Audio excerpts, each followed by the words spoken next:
સુપ્રભાત નમસ્કાર speed news સાથે હું છું નુપુર દાણી સૌથી પહેલા વાત કરીએ જૈશ એ મોહમ્મદના આતંકવાદી અડ્ડાઓને નષ્ટ કરવા માટે પાકિસ્તાનમાં ઘૂસી અને સ્ટ્રાઇકને લઈ અને એક મોટી બાબત સામે આવી છે સૂત્રોના જણાવ્યા પ્રમાણે વાયુસેનાએ કેન્દ્ર સરકાર સંબંધિત દસ્તાવેજો સોંપ્યા હતા આ પુરાવામાં એર સ્ટ્રાઇકની તસવીરો પણ સામેલ હતી જો કે આ અહેવાલ સાર્વજનિક થશે કે કેમ એ વાતનો નિર્ણય મોદી સરકાર જ લેશે પ્રધાનમંત્રી નરેન્દ્ર મોદીએ પોતાની ખાનગી બચતમાંથી 21 લાખ રૂપિયા કુંભ મેળા સાથે જોડાયેલા સફાઈ કર્મચારીઓના કલ્યાણ સંબંધી ફંડમાં દાન સ્વરૂપે આપ્યા આ વાતની જાણકારી પીએમઓએ ટ્વીટ કરીને આપી છે અર્ધસૈનિક દળોના શહીદ જવાનોના પરિવારોને મદદ કરવા માટે બનાવવામાં આવેલા પોર્ટલ ભારત કે વીરના બેંકના ખાતામાં લોકો પાણીની જેમ પૈસા તેમણે ભેગા કર્યા છે 14મી ફેબ્રુઆરીએ થયેલા આતંકી હુમલા બાદ અત્યાર સુધીમાં આ પોર્ટલ ઉપર દેશવાસીઓ શહીદોના ખાતામાં 80 કરોડ રૂપિયા દાન કર્યા છે આ અગાઉ છેલ્લા 2 વર્ષમાં માત્ર 20 કરોડ રૂપિયા જમા થઈ શક્યા છે ઉત્તર પ્રદેશના સંત કબીરનગર જિલ્લામાં કમિટીની બેઠક યોજાઈ આ બેઠકમાં શિલાપટ પર નામ જ ન હોવાથી નારાજ સાંસદ શરદ ત્રિપાઠીએ ધારાસભ્ય રાકેશસિંહની ચપ્પલ વડે ધુલાઈ કરી ઉત્તર પ્રદેશના સંત કબીરનગરમાં યોજાયેલી કમિટીની બેઠકમાં યોગી સરકારના પ્રભારી મંત્રી આશુતોષ ટંડનની સામે જ ધારાસભ્યના સ્થાનિક સાંસદ મારામારી પર ઉતરી આવ્યા જમ્મુ કાશ્મીરના શોપિયામાં પોલીસ અને રાષ્ટ્રીય રાઇફલે સંયુક્ત અભિયાન હાથ ધર્યું જેમાં કુંગનુ ગામમાં એક આતંકી ઠેકાણાનો ભાંડો ફૂટ્યો કર્ણાટકમાં પ્રધાનમંત્રી મોદીના હસ્તે વિકાસ કાર્યનું ઉદ્ઘાટન કરવામાં આવ્યું કર્ણાટકના વિકાસ માટે 1000 કરોડની પરિયોજનાનું ઉદ્ઘાટન અને શિલાન્યાસ કરવામાં આવ્યા પ્રધાનમંત્રી મોદીના હસ્તે કર્ણાટકમાં વિકાસ કાર્યનું ઉદ્ઘાટન કરવામાં આવ્યું પ્રધાનમંત્રીએ ગુલબર્ગમાં પ્રધાનમંત્રી આયુષ્માન ભારત યોજનાના લાભાર્થીઓ સાથે મુલાકાત કરી રાફેલ વિમાન ડીલમાં કથિત ગોટાળાને લઈ અને ફરી એકવાર સુપ્રીમ કોર્ટમાં સુનાવણી કરવામાં આવી છે આ મામલામાં હવે એક નવો વળાંક આવ્યો છે બુધવારે થયેલી સુનાવણીમાં કેન્દ્ર સરકાર તરફથી જ એટર્ની જનરલે સુપ્રીમ કોર્ટને જણાવ્યું કે જે દસ્તાવેજોને વર્તમાનપત્રે છાપ્યું છે તે રક્ષા મંત્રાલયમાંથી ચોરી થઈ ગયા છે જસ્ટિસ કે.એમ. જોસેફે સુનાવણી દરમિયાન આકરી ટિપ્પણી કરતા કહ્યું કે જો પૂરતા પુરાવા છે અને ભ્રષ્ટાચાર થયો છે તો તેની ચોક્કસ તપાસ થવી જોઈએ એજી કે વેણુગોપાલે કહ્યું કે જે ગોપનીય કાગળને વર્તમાનપત્રે છાપ્યા છે તેને લઈને કાર્યવાહી થવી જોઈએ રાજકીય રીતે સંવેદનશીલ રામ જન્મભૂમિ બાબરી મસ્જિદ જમીન વિવાદમાં મધ્યસ્થતાની શક્યતા હજુ પણ જોવા મળી રહી છે સુપ્રીમ કોર્ટે બુધવારે દલીલ સાંભળ્યા પછી સ્થાયી સમાધાન માટે કોર્ટ નિયુક્ત અને દેખરેખમાં મધ્યસ્થાને લઈ અને નિર્ણય સુરક્ષિત કરી લીધો ચીફ જસ્ટિસે કહ્યું કે અયોધ્યા મામલે જે ઝડપથી નિર્ણય સાંભળવા માંગે છે જેના કારણે આજે મધ્યસ્થીઓના નામ કોર્ટે માંગ્યા છે ત્યારે રામ જન્મભૂમિ વિવાદમાં મધ્યસ્થતાનો નિર્ણય આજે આવે તેવી શક્યતા દિલ્હીમાં કોંગ્રેસ અધ્યક્ષ રાહુલ ગાંધી G20 અને અમેરિકા તેમજ ચીનના રાજદૂતો અને ઉચ્ચ અધિકારીઓ સાથે મુલાકાત કરી સોનિયા ગાંધી અને પૂર્વ પ્રધાનમંત્રી મનમોહન સિંહ પણ મુલાકાત સમયે હાજર રહ્યા લોકસભા 2019ની ચૂંટણી માટે કોંગ્રેસે જોરશોરથી તૈયારીઓ શરૂ કરી દીધી છે ત્યારે બેઠકોની ફાળવણી માટે કોંગ્રેસ અધ્યક્ષ રાહુલ ગાંધીએ ભાગીદાર પાર્ટીઓ સાથે પણ બેઠકોનો દોર શરૂ કર્યો છે જે અંતર્ગત તેમની પૂર્વ પ્રધાનમંત્રી H.D. દેવેગૌડા સાથે દિલ્હીમાં બેઠક છે બેઠકમાં કર્ણાટકમાં લોકસભાની બેઠકની ફાળવણીને લઈને ચર્ચા કરાશે ઉલ્લેખનીય છે કે કર્ણાટકમાં લોકસભાની 28 સીટ છે જેમાંથી જેડીએસ 12 બેઠકની માંગણી કરી રહ્યું છે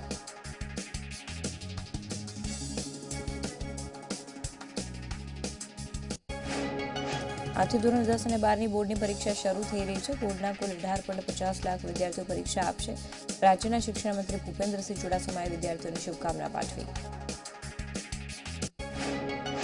આજથી શરૂ થતી મુખ્ય વિષયોની પરીક્ષા 16 માર્ચ સુધી હશે આમ 23 માર્ચ સુધી ધોરણ 10 અને ધોરણ 12ની પરીક્ષા ચાલશે ધોરણ 10 અને 12ની પરીક્ષા આજથી શરૂ થશે અમદાવાદ શહેરમાં એસએસસીના 7 અને એચએસસીના 12 ઝોન પર તેમજ ગ્રામ્યમાં એસએસસી અને એચએસસીના 4 ઝોન રહેશે સરકારે એસએસસી માટે 1 અને એચએસસી માટે 4 સંવેદનશીલ ક્ષેત્ર જાહેર કર્યા છે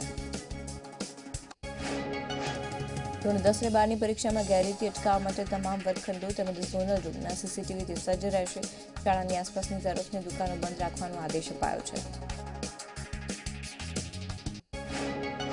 ધોરણ 10 અને 12ના વિદ્યાર્થીઓને સમયસર બસ મળી રહે તે પ્રકારની સરકારે વ્યવસ્થા કરી છે. રાજ્યભરમાં અનિચ્છનીય બનાવ ટાળવા માટે રાજ્યભરમાં સ્ક્વોડ ગોઠવાશે. ધોરણ 10 અને 12ની બોર્ડની પરીક્ષાને ગણતરીના કલાકો બાકી છે ત્યારે જિલ્લા શિક્ષણ અધિકારી કચેરી અમદાવાદમાં વિદ્યાર્થીઓ માટે 11 જેટલા કાઉન્સેલિંગ સેન્ટર ઊભા કરવામાં આવ્યા છે. આ કાઉન્સેલિંગ સેન્ટરમાં નિવૃત્ત આચાર્ય અને કાર્યરત આચાર્યનો સમાવેશ કરાય છે. વિદ્યાર્થી તાણમુક્ત બને અને આત્મવિશ્વાસ સાથે પરીક્ષા આપે તેવા પ્રયાસના ભાગરૂપે સવારે 10 વાગ્યાથી સાંજે 6 વાગ્યા સુધી વિવિધ સેન્ટરો પરના તજજ્ઞોનો સંપર્ક કરી શકે અને યોગ્ય માર્ગદર્શન મેળવી શકે તે ઉદ્દેશ્યથી કાઉન્સેલિંગ સેન્ટર શરૂ કરવામાં આવ્યા છે. ધોરણ 10 અને 12ના વિદ્યાર્થીઓએ હોબાળો મચાવ્યો છે. પરીક્ષાના ગણતરીના કલાકો પહેલા પણ રિસિપ્ટ ન બતા રોષે ભરાયેલા 54 વિદ્યાર્થીઓએ ડીઈઓ ઓફિસમાં વિરોધ કર્યો છે. ઉલ્લેખનીય છે કે રાંદેર વિસ્તારની પ્રભાત તારા સ્કૂલના વિદ્યાર્થીઓ હતા જે સ્કૂલની માન્યતા બોર્ડે રદ કરી છે. વિદ્યાર્થીઓનો વિરોધ ઉગ્ર હોવાને લઈને સ્કૂલ વિરુદ્ધ ઈઓએ ફરિયાદ નોંધાવી ત્યારે માન્યતા રદ થવાને કારણે વિદ્યાર્થીઓ પરીક્ષા નહીં આપી શકે. 54 વિદ્યાર્થીઓનું ભાવિ અધરતાલ છે. સ્કૂલની માન્યતા રદ થતા વિદ્યાર્થીઓ પરીક્ષા નહીં આપી શકે. શિક્ષણ મંત્રી ભૂપેન્દ્રસિંહ ચુડાસમાએ જણાવ્યું કે સુરતની પ્રભાત તારા શાળા અમાન્ય છે જેથી શાળાના 54 વિદ્યાર્થીઓ પરીક્ષા નહીં આપી શકે. અમદાવાદ બાદ સુરતવાસીઓ પણ મેટ્રોની મુસાફરી કરી શકશે. પબ્લિક ઇન્વેસ્ટમેન્ટ બોર્ડની મીટિંગમાં સુરતમાં મેટ્રો રેલ પ્રોજેક્ટ શરૂ કરવાનો નિર્ણય કરાયો છે. સુરતમાં મેટ્રો રેલના 12,114 કરોડના ડીપીઆર પ્રોજેક્ટને મંજૂરી મળી ગઈ છે. પ્રાથમિક તબક્કે 40.35 કિલોમીટરની 2 કોરિડોર રહેશે. કોરિડોર 1માં સરથાણાથી ડ્રીમ સિટી 21.61 કિલોમીટર છે તો કોરિડોર 2માં ભેંસાણથી સરોલી 18.74 કિલોમીટર છે. કોરિડોર 1માં 20 સ્ટેશનો પૈકી 14 એલિવેટેડ અને 6 અંડરગ્રાઉન્ડ હશે. કોરિડોર 2માં 18 એલિવેટેડ સ્ટેશનો બનાવાશે.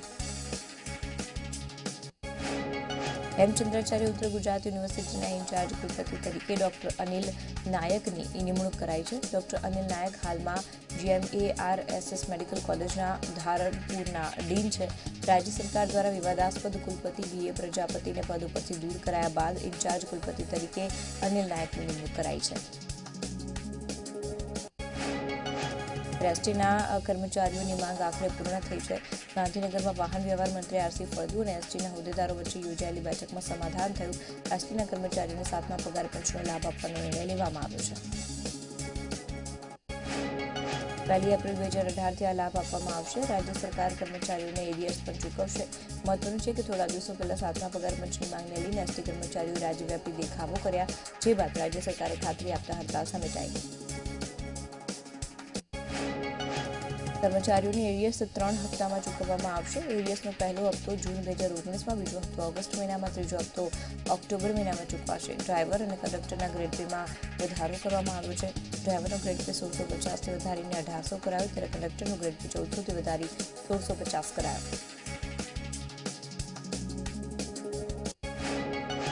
અમરેલી એસટીના કર્મચારીઓએ સરકારના નિર્ણયને વધાવ્યો છે. એસટીના કર્મચારીઓ ફટાકડા ફોડીને ખુશી વ્યક્ત કરી છે. સરકારે એસટી કર્મીની માંગને સ્વીકારતા એસટીના કર્મચારીઓ ઉજવણી કરી. ગાંધીનગરમાં પ્રાથમિક શાળાના શિક્ષકોની માંગનો આખરે ઉકેલ આવ્યો છે. શિક્ષકોને કાયમી કરવાની માંગણી સ્વીકારવામાં આવી છે. ગાંધીનગરમાં ભૂપેન્દ્રસિંહ અને શિક્ષક સંઘની બેઠકમાં સમાધાન આવ્યું છે. માંગણીનો સ્વીકાર કરાયો છે પરંતુ તેમને તફાવતનો પગાર કે એરિયર્સ નહીં ચૂકવાય. તેમને પગાર ધોરણ કે તફાવતનો લાભ નવા નાણાકીય વર્ષ એપ્રિલ 2019થી મળશે. જે શિક્ષકોનો નવી પેન્શન યોજનામાં સમાવેશ થઈ રહ્યો છે તેમને નવી પેન્શન યોજના મુજબ લાભ મળશે. ગુજરાતના મંત્રીમંડળમાં વિસ્તરણની અટકળો તેજ થઈ રહી છે. સંસદીય સચિવની નિયુક્તિને લઈને પણ અટકળો તેજ થઈ છે. લોકસભા ચૂંટણીની જાહેરાત પહેલા ફેરફાર થાય તેવી શક્યતા. સ્વર્ણિમ સંકુલમાં મંત્રીઓની ચેમ્બરમાં સાફ સફાઈ થતા અટકળો વધી છે. અમદાવાદ શહેરને ગાર્બેજ ફ્રી સિટીનો એવોર્ડ આપવામાં આવ્યો છે. કેન્દ્ર સરકારના શહેરી વિભાગે આ એવોર્ડ આપ્યો છે. અમદાવાદ શહેરમાંથી 1000 વધુ કન્ટેનર દૂર કરવામાં આવ્યા છે. 8મી માર્ચે મહિલા દિવસ તરીકે ઉજવણી કરવામાં આવે છે ત્યારે મહિલા દિવસ નિમિત્તે અમદાવાદ મેટ્રોએ વિશેષ જાહેરાત કરી છે. મહિલા દિવસે માત્ર મહિલાઓ મેટ્રો દોડાવશે. સ્ટેશન ઓપરેટર તરીકે પણ મહિલાઓ ફરજ નિભાવશે. પાટણની સોની બજારમાં આઈટી વિભાગે 2 પેઢી પર સર્ચ ઓપરેશન હાથ ધર્યું છે. વ્રજકમલ નામની સોના ચાંદીની પેઢીમાં તપાસ હાથ ધરી છે. આ તપાસ દરમિયાન બેનામી વ્યવહારો બહાર આવે તેવી શક્યતા. નેશનલ ગ્રીન ટ્રિબ્યુનલનો જીપીસીબીને તાત્કાલિક ધોરણે ગેસથી ચાલતા સિરામિકના કારખાનાને બંધ કરવા માટે આદેશ કર્યો છે. જેને લઈ હવે મોરબી સિરામિક ઉદ્યોગને મોટો ફટકો પડશે. પ્રદૂષણ ડામવા માટે નેશનલ ગ્રીન ટ્રિબ્યુનલે નિર્ણય લીધો છે. મોરબીમાં 35% સિરામિક કારખાના ગેસીફાયરથી ચાલે છે, જે હવે તાત્કાલિક ધોરણે બંધ કરવા આદેશ અપાયો છે. મહીસાગરના સારસ્વા ઉત્તર ગામે સસ્તા અનાજની દુકાનમાંથી ખાતર મળી આવતા મોટી બેદરકારી સામે આવી છે. આ અનાજ સરકારી શાળાઓમાં મધ્યાહન ભોજન માટે મોકલવામાં આવે છે, ત્યારે ખાતરવાળું અનાજ ખાવાથી બાળકોને સ્વાસ્થ્ય સાથે ગંભીર ચીડા બહાર આવ્યા છે. પુરવઠા વિભાગે તપાસના આદેશ આપ્યા છે. સસ્તા અનાજની દુકાનમાંથી આપેલા ચોખામાં ખાતરના દાણા મળી આવતા 300 કિલો જેટલો હાજર સ્ટોક તાત્કાલિક ધોરણે બદલી નાખવામાં આવ્યો છે. તો કઈ રીતે ચોખામાં ખાતર મિક્સ થયું અને કોણ જવાબદાર છે તેની તપાસના આદેશ અપાયા છે. ત્યારે ગુજરાત સરકારમાં ટેકનિકલ એજ્યુકેશનના ડાયરેક્ટર તરીકે ફરજ બજાવતા આઈએએસ અધિકારી કે નિરાલાને ગુજરાત ટેકનોલોજીકલ યુનિવર્સિટીએ પીએચડીમાં પ્રવેશ આપતા એનએસયુઆઈએ વિરોધ કર્યો છે. એનએસયુઆઈએ આઈએએસ અધિકારી કે નિરાલાના પ્રવેશમાં ગેરરીતિ થઈ હોવાનો આક્ષેપ લગાવીને જીટીયુના કુલપતિ નવીન શેઠે જવાબદાર ઠેરવ્યા. એનએસયુઆઈએ જણાવ્યું કે જો પ્રવેશ કાયદા પ્રમાણે જ આપવામાં આવે તો કમિટીની રચના શા માટે થઈ છે. કે નિરાલાને પોતે કોમર્સના વિષયથી પોસ્ટ ગ્રેજ્યુએટ થયેલા છે, તેમ છતાં તેમને જીટીયુમાં પ્રવેશ કેમ? પોસ્ટ વર્ક માટે દર અઠવાડિયે જીટીયુમાં આવવાનું રહે છે, પરંતુ કે નિરાલાને 2 વર્ષ માટે લંડન જવાનું છે, તો ડિગ્રી મળશે? આ પ્રકારના પ્રશ્નો ઉઠાવીને તેમણે વિરોધ કરાવ્યો. અમદાવાદ શહેર કોંગ્રેસના કાર્યકરોએ પ્રદર્શન કર્યું છે. ધારાસભ્યને સસ્પેન્ડ કરતા વિરોધ કરી કલેક્ટરને આવેદનપત્ર આપીને રજૂઆત કરી છે. ધારાસભ્ય પદ રદ કરવાના નિર્ણયને રદ કરવાના કોંગ્રેસના કાર્યકરોએ માંગ કરી છે. વડોદરામાં કલેક્ટર કચેરી બહાર એનએસયુઆઈએ અનોખો વિરોધ કર્યો છે. એનએસયુઆઈના કાર્યકરોએ બૂટ પોલિશ કરી અને બેરોજગારોનો અનોખો વિરોધ કર્યો છે. કાર્યકરોએ ભાજપ સરકારને રોજગારી આપવામાં નિષ્ફળ નીવડી હોવાનો આક્ષેપ કર્યો. લોકોને બેરોજગારી મામલે અવગત કરવા માટે વિરોધ કર્યો. જામનગરમાં છેલ્લા ઘણા સમયથી આંતરિક સુવિધાઓના કારણે મહાનગરપાલિકાની ટાઉન પ્લાન શાખાએ બિલ્ડરોને મંજૂરી આપવાનું બંધ કરતા યુવા બિલ્ડરો મુશ્કેલીમાં મુકાયા છે. ત્યારે તમામ યુવા બિલ્ડરોએ કમિશનરને રજૂઆત કરીને તાત્કાલિક નિરાકરણ લાવવા માટે માંગણી કરી છે. જ્યાં એક તરફ યુવાનોને રોજગારી આપવાની વાતો કરવામાં આવી રહી છે, તો બીજી બાજુ યુવા બિલ્ડરો પોતાની આપમેળે વ્યવસાયમાં ઊભા થવા માંગે છે. ત્યારે આ પ્રકારના વિઘ્નોને કારણે યુવા બિલ્ડરોને આર્થિક મુશ્કેલી વધી ગઈ છે. તાલાળાના કોંગ્રેસી ધારાસભ્ય ભગવાન બારડને સસ્પેન્ડ કરતા ગીર સોમનાથના કોંગ્રેસી કાર્યકરોમાં રોષ ભભૂકી ઉઠ્યો. કોંગ્રેસી કાર્યકરોએ જિલ્લા સેવા સદન ખાતે ધરણા કરીને વિરોધ વ્યક્ત કર્યો. જેમાં કોંગ્રેસી સભ્યોએ જિલ્લા કલેક્ટરને આવેદનપત્ર આપીને ભગવાન બારડને મનસ્વી રીતે ભાજપે સસ્પેન્ડ કર્યા હોવાનો બળાપો કાઢ્યો હતો. કોંગ્રેસના ધારાસભ્ય ભગવાન બારડને સસ્પેન્ડ કરવાના વિરોધમાં રાજ્યભરમાં કોંગ્રેસે વિરોધ નોંધાવ્યો છે. રાજકોટમાં પણ શહેર કોંગ્રેસે કલેક્ટર કચેરી પર ધરણા કર્યા છે અને સરકાર તથા વિધાનસભા અધ્યક્ષ વિરુદ્ધ સૂત્રોચ્ચાર કર્યા છે. સસ્પેન્શન પરત ખેંચવા માટે કલેક્ટરને આવેદનપત્ર આપ્યું છે. લોકસભાની ચૂંટણીને લઈ કોંગ્રેસની કવાયત શરૂ થઈ ગઈ છે. દિલ્હીમાં કોંગ્રેસ વોરરૂમમાં ગુજરાત કોંગ્રેસની સ્ક્રીનિંગ કમિટીની બેઠક મળી. તેમાં ગુજરાતની તમામ 26 લોકસભા બેઠકના ઉમેદવારો અંગે ચર્ચા કરવામાં આવી. ઉમેદવારો માટે જે નામો મળ્યા છે એ તમામ નામો પર ચર્ચા કરવામાં આવી. ઉમેદવારોની પસંદગીમાં કોઈ વિવાદ ન હોવાનો કોંગ્રેસે દાવો કર્યો છે. તો ચાલુ ધારાસભ્યોને ટિકિટ આપવી કે નહીં તે અંગેની ચર્ચા કોંગ્રેસ ઇલેક્શન કમિટી કરશે. સીઈસી સમક્ષ આ તમામ નામો રજૂ કરવામાં આવશે અને એ નામોમાંથી સીઈસી અંતિમ 26 ઉમેદવારોની પસંદગી કરશે. પ્રદેશ કોંગ્રેસ પ્રભારી રાજીવ સાતવે કહ્યું કે કોંગ્રેસની વર્કિંગ કમિટીની બેઠક બાદ ઉમેદવારોના નામ જાહેર કરવામાં આવશે. લોકસભા ચૂંટણીમાં કોંગ્રેસના નેતાઓ ઉમેદવારની પસંદગીને લઈને દિલ્હીમાં છે. 2014ની જેમ પરિણામનું પુનરાવર્તન ન થાય તેને ધ્યાનમાં રાખીને કોંગ્રેસે જીતી શકે તેવા ઉમેદવારોને મેદાનમાં ઉતારવાનો નિર્ણય કર્યો છે.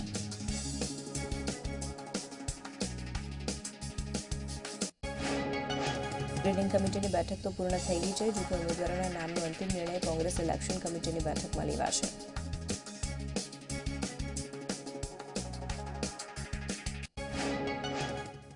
તો આ હતા અત્યાર સુધીના સમાચાર. વધુ સમાચાર આગળ પણ છે, પરંતુ હાલ સમય થઈ ગયો છે એક નાનકડા વિરામનો.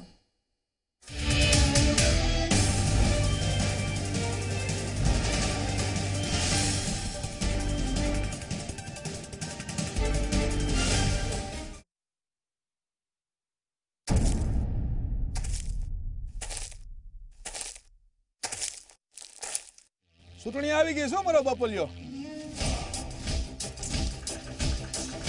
વોટ આપવાના છો ને? આપજો પાછા.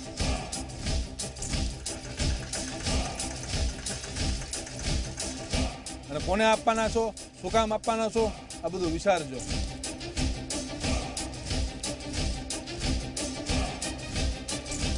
આ બધું હું પૂછવા આવું છું તમને વોટ યાત્રા લઈને.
બ્રેક બાદ સ્પીડ ન્યૂઝમાં સ્વાગત છે. આગળ વાત કરીશું અમદાવાદમાં મળનારી વર્કિંગ કમિટીની બેઠકને લઈ તૈયારીઓ શરૂ કરી દેવામાં આવી છે. ગુરુવારે સાંજે ગુજરાત પ્રદેશના કોંગ્રેસના નેતાઓની બેઠક મળશે. વર્કિંગ કમિટીના આયોજન માટે 8 સમિતિઓના આગેવાનોની બેઠક મળશે.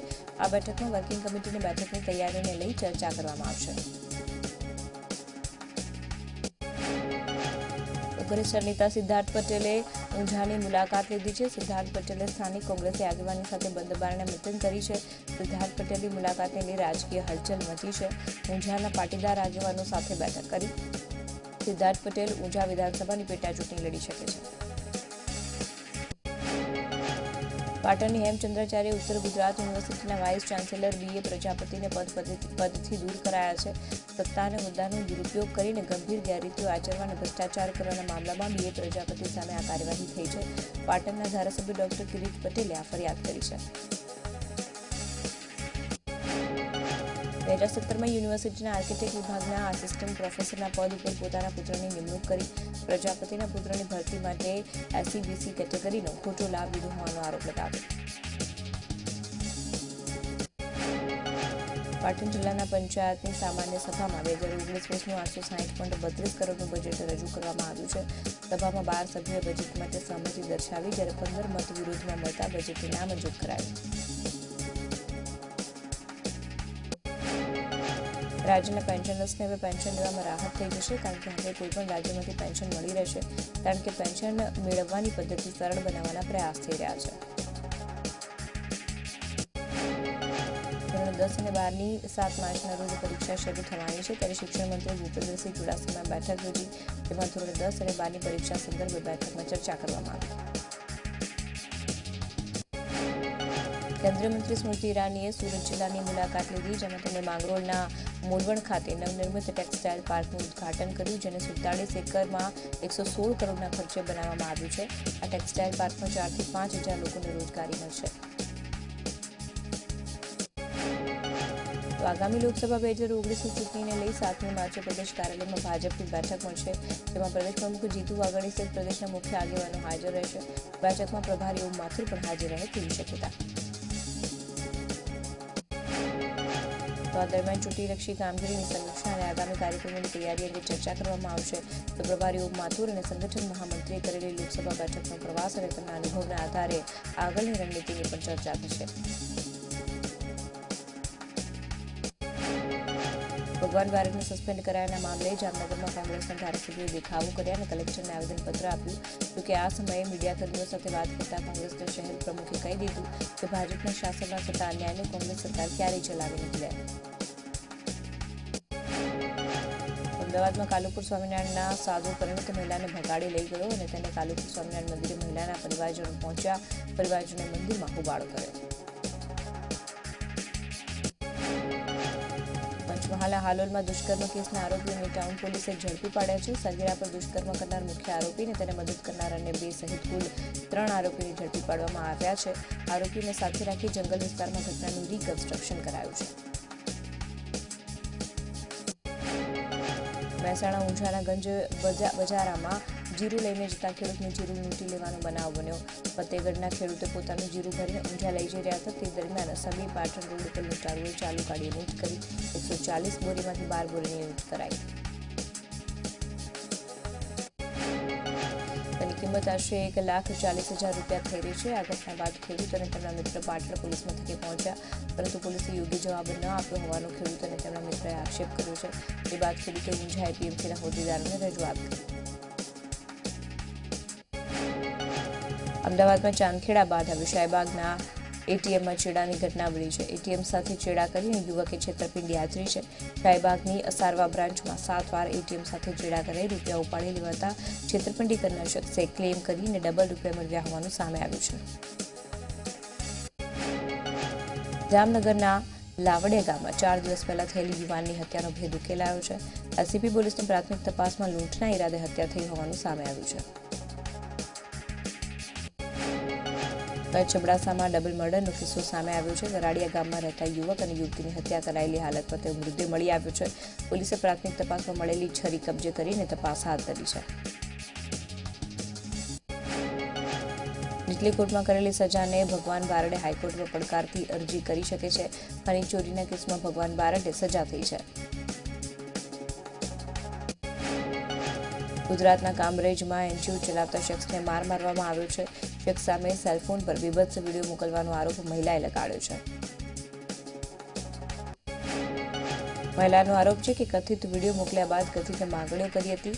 મહિલાએ શખ્સને બીભત્સ વિડીયો પુરાવા રૂપે રજૂ કરી ચપ્પલથી માર્યો. સુરતમાં નેપાળી વોચમેને આપઘાતનો પ્રયાસ કર્યો છે. વોચમેનને સારવાર માટે સિવિલ હોસ્પિટલ ખસેડાયો. કયા કારણસર તેને આત્મહત્યાની કોશિશ કરી તે જાણી શકાયું નથી. વડોદરા શહેરમાં ટ્રાફિકનો ભંગ કરતા વાહન ચાલકો સામે ટ્રાફિક પોલીસે કાર્યવાહી કરી છે. એક તરફ ટ્રાફિક પોલીસ કેમ્પ યોજી લોકોને માહિતી આપી રહી છે, ત્યારે બીજી તરફ નિયમોને ઘોડીને પી જનારા કેટલાક વાહન ચાલકો આડેધડ નિયમો તોડી રહ્યા છે. ત્યારે આવા 193 વાહન ચાલકોના લાયસન્સ રદ કરાયા અને આરટીઓએ દંડ વસૂલ્યો. વલસાડ ધરમપુરમાં આદિવાસી સમાજની વિશાળ રેલી નીકળી છે. 21 રાજ્યોના 11.80 લાખ લોકોને જંગલ ખાલી કરવા આદેશ અપાયો, જેને લઈને આદિવાસીઓએ રેલીનું આયોજન આપ્યું છે. આ રેલીને આહુરા ચોકડીથી આગળ જવા ન દેવાઈ, જેથી આદિવાસીઓ અને પોલીસ વચ્ચે ખેંચતાણના દ્રશ્યો સર્જાયા. એનએસયુઆઈના કાર્યકરોએ ગુજરાત યુનિવર્સિટીની બહાર બૂથ પોલિશ કરીને સરકારે કરેલા વાયદાઓને યાદ કરાવ્યા. સરકારે 2 કરોડ યુવાનોને રોજગારનો વાયદો કર્યો અને સરકારના વાયદાઓને યાદ કરાવ્યા. એનએસયુઆઈએ બૂથ પોલિશ કર્યા. આ સાથે જ એનએસયુઆઈના નેતાઓએ સરકાર વિરુદ્ધ નારેબાજી કરી. અરવલ્લી મોડાસા માર્કેટ યાર્ડમાં ઘઉંની આવક શરૂ થઈ ગઈ છે. અત્યારે મોડાસા યાર્ડમાં રોજની 3000 બોરી ઘઉંની આવક થઈ રહી છે. સરકારે જાહેર કરેલા ટેકાના ભાવ કરતાં બજારમાં વધુ ભાવ મળવાથી ખેડૂતો બજારમાં જ પોતાના ઘઉં વેચી રહ્યા છે. સરકારે ઘઉંનો મણનો ટેકાનો ભાવ 368 રૂપિયા જાહેર કર્યો છે. બજારમાં મણ ઘઉં 390 થી 415 મળી રહ્યા છે. અમરેલી જાફરાબાદના પીપળી કાંઠા વિસ્તારમાં મજૂર ફસાતા દોડધામ મચી ગઈ. મજૂર 20 ફૂટનો કૂવો સાફ કરવા માટે અંદર ઉતર્યો અને તે દરમિયાન તે દટાઈ ગયો. સ્થાનિક યુવકો અને જેસીબીની મદદથી યુવકને હેમખેમ રીતે બહાર કાઢવામાં આવ્યો. 2.5 કલાકની જહેમત બાદ મજૂરને બચાવવામાં આવ્યો. અમદાવાદના લીંબડિયા ગામ નજીક પિનાકલ પબ્લિક સ્કૂલની બસ સફાઈ થઈ. એમાં સ્કૂલ બસ વિદ્યાર્થીઓને લેવા જતી હતી તે સમયે ફસાઈ રહી છે અને રોડનું કામ ચાલી રહ્યું હતું. એ સમયે ગટર લાઇનમાં સ્કૂલ બસો ફસાઈ ગઈ. આ ઘટનામાં કોઈ જાનહાનિ થઈ નથી. સુરતના કતારગામમાં એક વાને પલટી મારી છે. પૂરપાટ ઝડપે આવતી વાન ડિવાઈડર સાથે ટકરાઈ. જોકે આ અકસ્માતમાં કોઈ જાનહાનિ થઈ નથી. કતારગામ દરવાજા પાસે વહેલી સવારે આ ઘટના બની. જોકે આ ઘટના સીસીટીવીમાં કેદ થઈ ગઈ છે, જેના આધારે પોલીસે પ્રાથમિક તપાસ શરૂ કરી. વલભીપુર તાલુકાના પાણવી ગામે નજીક અકસ્માત સર્જાયો છે. અમદાવાદથી ભાવનગર તરફ આવી રહેલી કારના ડ્રાઈવરે કાબુ ગુમાવતા કાર પલટી ગઈ છે. અકસ્માતમાં એક યુવતીનું મૃત્યુ થયું ત્યારે 3 થી 4 લોકો ઇજાગ્રસ્ત થયા, જેમને સારવાર માટે નજીકની હોસ્પિટલ ખસેડાયા. અરવલ્લી મોડાસાના કોલીખડ પાસે એસટી બસે પલટી મારી છે. બસ પલટી જતા બસમાં બેસેલ 6 મુસાફરોને સામાન્ય ઈજા પહોંચી છે. એસટી બસમાં ખામી સર્જાતા બસે પલટી મારી છે. અમદાવાદ વસ્ત્રાલ ગામથી એપ્રલ પાર્ક વચ્ચે સામાન્ય લોકો માટે મેટ્રો સેવા શરૂ થઈ છે, જેનો લાભ મોટી સંખ્યામાં લોકો લઈ રહ્યા છે. સુરક્ષાને ધ્યાનમાં રાખીને મેટ્રો સ્ટેશન ઉપર એસઆરપીની કંપની તૈનાત કરાઈ છે. તો પાર્કિંગની વ્યવસ્થા પણ છે. ખાસ વાત છે કે રેલવે સ્ટેશનની માફક મેટ્રોના ટ્રેક પરથી ચાલીને તમે પ્લેટફોર્મ બદલી નહીં શકો. જો કોઈ આવું કરવાનો પ્રયાસ કર્યો તો તેને લાગશે કે 750 વોલ્ટ ડીસીનો ઝટકો લાગ્યો છે. અમદાવાદથી શરૂ થયેલી મેટ્રોની સવારી હાલ નિઃશુલ્ક આપવામાં આવી રહી છે, પરંતુ જ્યારે ટિકિટ શરૂ કરાશે ત્યારે ખાસ વેન્ડિંગ મશીન મૂકવામાં આવ્યું છે. આ અત્યાધુનિક વેન્ડિંગ મશીનમાં ટિકિટ પસાર કર્યા વગર કોઈપણ મુસાફર અંદર પ્રવેશ નહીં કરી શકે. હાલ તો 10 દિવસ નિઃશુલ્ક મુસાફરીને કારણે ટિકિટ બારી પર લોકોનો ધસારો પણ જોવા મળી રહ્યો છે. 24 કલાકના સંવાદદાતાએ આ ટિકિટ કેવી રીતે લેવાય છે તે અંગેનો એક ડેમો બતાવવાનો પ્રયાસ કર્યો. અમરેલી જિલ્લાના સાવરકુંડલા નગરપાલિકાની આજે બજેટ બેઠક મળી, જેમાં ધાંધલ ધમાલ સાથે બહુમતીના જોરે બજેટ પસાર કરવામાં આવ્યું હતું. ત્યારે વેરા વધારાની બાબતને મુલતવી રખાઈ હતી. તો સ્મશાનના છાણા લાકડા બાબતે ઘટતું કરવા ખાતરી અપાઈ.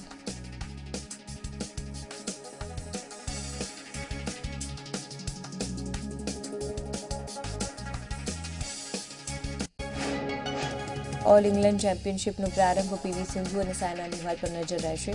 મુશ્કેલ ડ્રો છતાં પણ ભારતની ટોપ બેડમિન્ટન ખેલાડી પીવી સિંધુ અને સાયના નેહવાલ ઇંગ્લેન્ડ ચેમ્પિયનશિપમાં ઉતરશે. ભારતે 18 વર્ષથી ઓલ ઇન્ડિયા બેડમિન્ટન ચેમ્પિયનશિપમાં કોઈ એવોર્ડ જીત્યો નથી. 2001માં ફુલેલા ગોપીચંદ પુરુષ સિંગલ્સનું ટાઇટલ જીત્યું હતું. ગયા વર્ષે પીવી સિંધુ મહિલા સિંગલ્સની સેમીફાઇનલ સુધી પહોંચી હતી. ભારતની મહિલા ક્રિકેટર ઝુલન ગોસ્વામીએ વન ડે ક્રિકેટમાં બોલરના રેન્કિંગમાં એક વખત ફરી પ્રથમ સ્થાન મેળવ્યું છે. આઈસીસીએ આ રેન્ક જાહેર કર્યા. ઝુલનને તાજેતરમાં જ ન્યૂઝીલેન્ડ સામે સારું પ્રદર્શન કરવા માટે ઇનામ મળ્યું. મંગળવારે ઓસ્ટ્રેલિયા સામે નાગપુરમાં રમાયેલી મેચમાં ભારતીય કેપ્ટન વિરાટ કોહલીએ સદી ફટકારી છે. કોહલીના એક દિવસીય આંતરરાષ્ટ્રીય કરિયરની 40મી સદી હતી. આ મુકાબલામાં કોહલીએ અનેક કીર્તિમાન પોતાના નામે કર્યા. ઓસ્ટ્રેલિયા સામે રમાયેલી મેચમાં વિરાટ કોહલીએ મોટો ખુલાસો કર્યો. કોહલીએ કહ્યું કે 46મી ઓવરમાં વિજય શંકરને બોલિંગ આપવા માંગતો હતો, પરંતુ પૂર્વ ભારતીય કેપ્ટન મહેન્દ્રસિંહ ધોની અને ઉપકપ્તાન રોહિત શર્માએ તેને રોક્યો. જાહ્નવી કપૂર પોતાનો 22મો જન્મદિન ઉજવવા માટે કાશી વિશ્વનાથ પહોંચી છે. બહેન ખુશી કપૂર અને પિતા બોની કપૂર સાથે વારાણસી પહોંચેલી જાહ્નવી રબડીની મજા માણતી નજરે પડી. Popular comedy show the Kapil Sharma શોમાં 83ના સ્પેશિયલ એપિસોડમાં 1983નો વર્લ્ડ કપ જીતનારી આખી ટીમ ભાગ લેશે. આ સ્પેશિયલ એપિસોડમાં હરભજન સિંઘ જજની ભૂમિકામાં નજરે પડશે. કેટરીના કૈફ અને સલમાન ખાન ફરી એકવાર પણ ભારતથી ફેન્સના દિલ જીતવા માટે તૈયાર છે. ડાયરેક્ટર અલી અબ્બાસ ઝફરના ડાયરેક્શનમાં બની રહેલી ભારતનું શૂટિંગ પૂર્ણ થઈ ગયું છે. દિગ્ગજ અભિનેતા અમિતાભ બચ્ચન અભિનીત ફિલ્મ બદલા આ અઠવાડિયે પોતાની દમદાર ક્રાઇમ થ્રિલર કહાણી સાથે દર્શકોના મનોરંજન માટે તૈયાર છે. તાજેતરમાં રિલીઝ થયેલી ફિલ્મનું આ ગીત ઓકાતને પોતાનો અવાજ આપ્યા બાદ હવે અમિતાભ બચ્ચને ગુડિયાને પોતાનો અવાજ આપ્યો છે. 8 વર્ષના બાળક અને એક સીઆરપીએફના જવાન વચ્ચે અનોખા સંબંધ ઉપર આધારિત ફિલ્મ હામિદ હવે 15 માર્ચે રિલીઝ થશે. પહેલા આ 1 માર્ચે રિલીઝ થવાની હતી અને તેના નિર્માતાઓને પુલવામામાં થયેલા હુમલાને ધ્યાનમાં રાખી ફિલ્મની રિલીઝ તારીખ આગળ વધારવાનો નિર્ણય કર્યો હતો.